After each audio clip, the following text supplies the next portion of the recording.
Who is stronger, Rengoku or Tengen? First, we have to acknowledge Rengoku fought Upper Moon 3.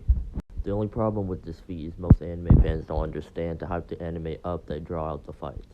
Most things you saw within the anime Mugen Train never happened in the manga.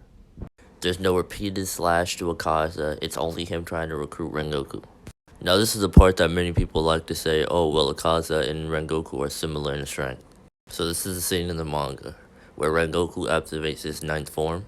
Literally the next manga panel is him getting blitzed by Akaza. This is where people misinterpret the similar strength feat. The problem with this panel is the outlier. The reason it's an outlier is simply because Akaza is not in the right state of mind. He's not terrified of Rengoku, he's terrified of the sun, which can almost instantly kill him.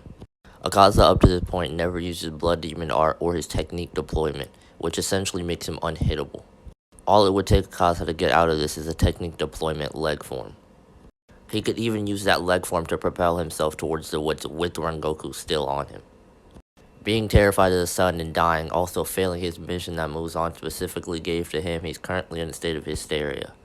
Due to this entire feat being an outlier, Rengoku literally has 0 feats right now. The only credibility he has is he's a Hashira.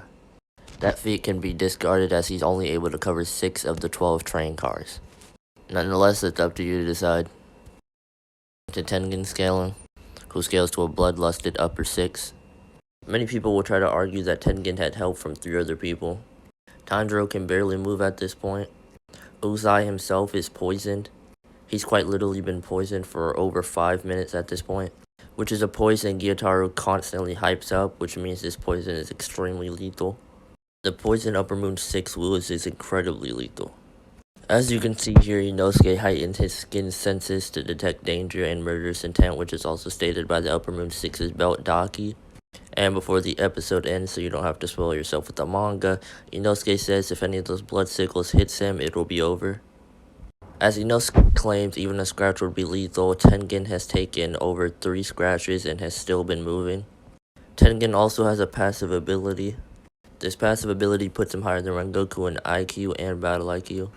It got to the point where Uzai needed to kill himself to stop the poison from spreading within his body. But again, this was just battle strategy.